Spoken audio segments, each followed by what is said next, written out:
मीरपुर नाम के शहर में तेजस अपनी पत्नी नीरू के साथ रहता था। पति पत्नी दोनों ही नौकरी करते थे। एक दिन तेजस गांव अपनी माँ के पास फोन करता है। हेलो, प्रणाम माँ। जीते रहो माँ। तुम दादी बनने वाली हो हैं? अरे वाह, ठीक है बेटा, मैं कल ही आती हूँ।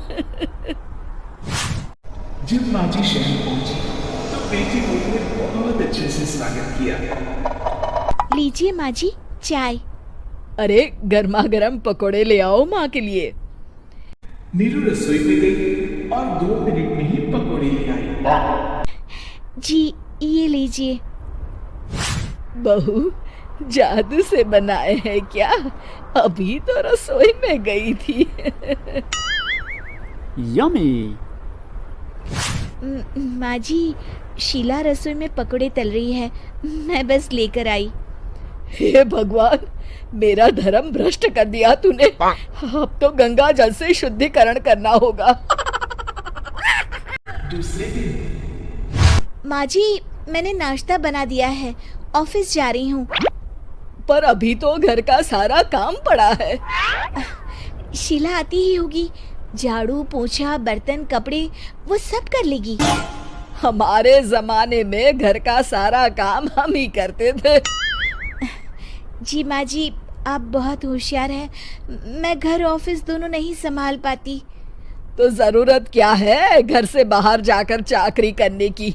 वैसे भी घर का काम खुद करने से घर में बरकत आती है, समझी? पर माँ जी। पर वर कुछ नहीं, इस महीने की पगार मिले फिर ऑफिस बंद है। हाँ। रात को नीरू तेजस से कहती है, सुनिए जी, माँ जी बोल रही थी कि मैं नौकरी छोड़ दूँ। वैसे ठीक ही तो है, अभी तुम्हें आराम की जरूरत है। फिर भी आराम कहाँ, शीला को छुड़ाने के लिए बोल रही थी।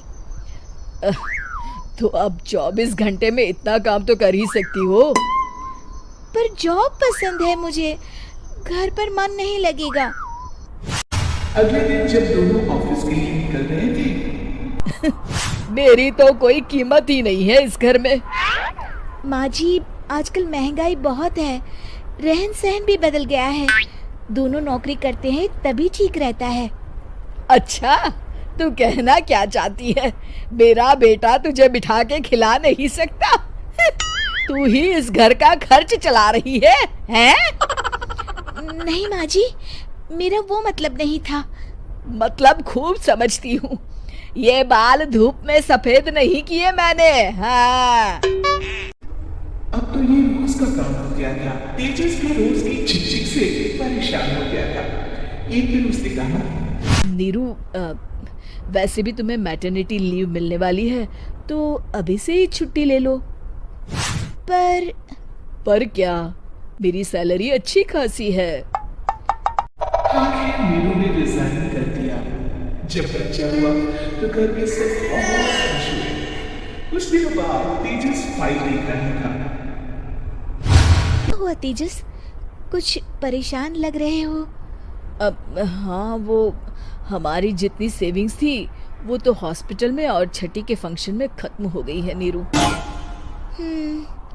और अभी वैसे मंदी चल रही है तो मैं बोल रही थी कल मुन्ना को हेपेटाइटिस का टीका लगवाना है।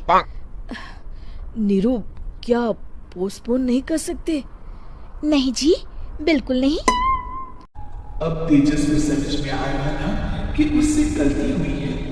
पैसों की कमी का असर घर के मामलों पर भी पड़ रहा था। अगले दिन, बेटा, मेरा चश्मा और ये दवाइयाँ ले आना। पर्चा देते हुए माँ जी ने कहा, जी। तेजस, मुन्ना के लिए दूध का डिब्बा और डायपर भी ले आना, और ये किराने के सामान की लिस्ट है, इसे भी लाना है। तेजस गुस्से में लिस्ट मोड़कर देखता है और चिल्लाता है, पैसे क्या पेड़ पर उगते हैं? ये ले आना, वो ले आना। अरे, पर ये जरूरत का सामान ही है। वो गुस्से में बिना कुछ कहे ऑफिस चला गया। अरे अरे, लंच तो ले जाइए।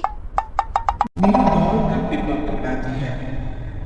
एक दिन खाना खाने के बाद नीरू, हम्म, अब तो मुन्ना कुछ बड़ा हो गया। तो अब तुम वापस ज्वाइन कर लो ना जॉब। पर इस रिसेशन में जॉब मिलना बहुत मुश्किल है। ट्राई तो करो। फिर मुन्ना? माँ जी है ना, और एक फुल टाइम मेड भी लगा लेंगे। पर माँ जी, उन्हें तो पसंद नहीं। तभी माँ जी वहां आ जाती है और प्यार से नीरू के सर पर हाथ फेरते हुए बोलती है, अब मेरी समझ में आ गया बहू, पहले के और अब के समय में अंतर है। तुम काम शुरू करो, मुन्ना की जिम्मेदारी मेरी।